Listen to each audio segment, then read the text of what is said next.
This video is brought to you by Skins.Cash, place where you can turn your PUBG skins into real money in matter of few minutes. All what you need to do is just sign in with Steam, pick the item, pick the cash out options, and without filling any forms or sharing personal data, you can have your money in matter of minutes.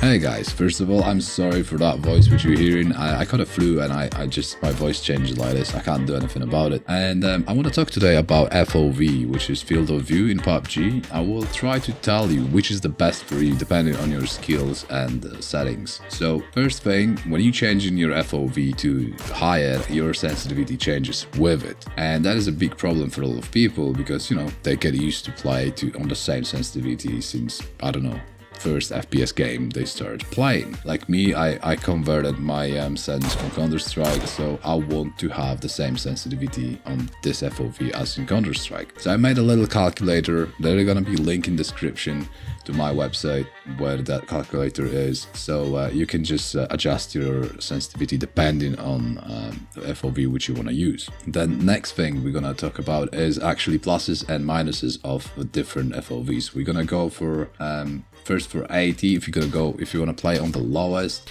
definitely you will have more FPS. You will get a boost in FPS since your PC don't have to render as much as on high FOV, which might be good if you struggle with FPS. Then we got that everything gonna be much bigger. It will feel like you are zoomed in, so it's gonna be way easier to spot people on far distances. And models of the enemies will be larger since everything is zoomed in, which makes it easier to aim at people as well. We're talking far distances, of course. Then there's something which I kept as a neutral thing, because for me might be bad, for some people might be good. The game on the low FOV feels less dynamic. It feels really slow, and well, I don't like this feeling, even though I play Counter-Strike, which is not the fastest game ever, and I bet that Overwatch people or Quake 3 Arena people will be like highly disappointed feeling that really slow action and everything, slow dynamics. But for some reason it is bothering me as well. I cannot play on that. And then you got really big minus, which is your vision gonna be greatly obscured. And greatly, I mean that greatly, as you can see on a screenshot right now. This is huge difference. That sometimes is a game-changing experience because, you know, you might not see someone who's standing on a balcony next to you and you can just, you know, keep aiming or keep looking for other players. And it is super not friendly for low sensitivities. And I mentioned it as a negative thing because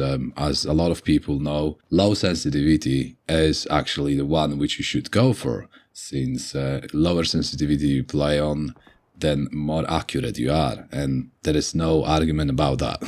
That's just a fact. And when you're gonna go for a high FOV, then, well, you will see much more around you, as you've seen on a screenshot before, and you will be able to see almost behind yourself when you will use free look, which is kind of cool. And then it is really, really friendly for low sensitivity, because like when you got low FOV, you will have to look up and down.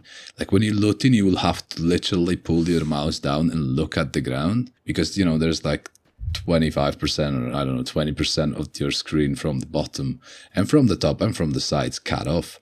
So you will have to move a lot with your mouse on low FOV, but on the higher one, all what you have to do is just like instead of a 90 degrees turn, you will do 30 degrees, and you're gonna be able to see what is on the ground, in the corners, in the buildings. So when in a looting stage on low FOV, I was really bothered. But on the high FOV, looting was like really smooth, fast, and great experience for me. I didn't have to really move a lot of my mouse, so my hand was not really getting that tired, since I'm playing on really low sensitivity. Then there is, again, I kept it as a neutral again, but yeah, your game will feel more dynamic. So if you like to play Overwatch, like I said, or like Quake Arena or something, like really fast-paced games where you have to flick a lot and be really super active, the highest FOV will be the best for you, since, you know, game will be really dynamic.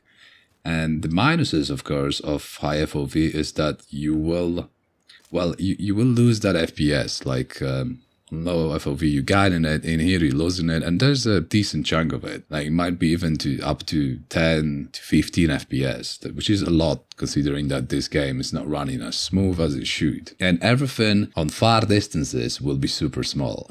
On closer distances, like close combat, you might not see it, but on far distances, you will struggle with spotting. Like spotting and aiming at targets without scoping in might be a struggle. Definitely gonna be harder. So, of course, there is no the best setting which everyone should pick, but I would say if you don't like fast-paced games, you like to play slow-paced games, you struggle with FPS, and you got problem with spotting people, I would definitely go for that low FOV. And if you play a lot of like hardcore actions, pochinki my home, or I'm going to school every day, those sort of things, then definitely go for a high FOV, because this one will shine in the close combat, in like really small places, in houses in particular. It's like, it is the best thing you can have. You know, I don't use free look anymore. I just use constant jumping, which I will talk about in next video. But the biggest plus for me on high FOV is that it's really friendly for low sensitivities. So I can see more with less movement of my mouse, which is really nice. Of course, after converting mouse sensitivity. So yeah, I would definitely go for that. I'm playing actually at the moment on 95 FOV, but I managed to get to that top 100, which you heard in a previous video in solos, first person. I managed to get on 103 FOV, and I have to say, my spotting skills were not really that shiny. Like, wasn't that shining as much as normally you would. But it was not that bad. When I was encountered by someone, when someone was shooting at me, I got that information about general area where he's shooting from. I turned around and I was able to see it. If I would be on your position and I would like, if you want to play really fast pace, like you got really slow sensitivity, definitely go for the high FOV. So that would be all, guys, about FOV. I don't want to make this video super long because there's nothing more to say about it. That's just that simple. I hope you guys liked it, and if you did, leave the like and follow. Love me. I'm back for good now. I'm gonna be recording videos really often now, since I moved my job to part-time and I got a whole week for just doing YouTube. So take care, guys, and see you guys on the next one.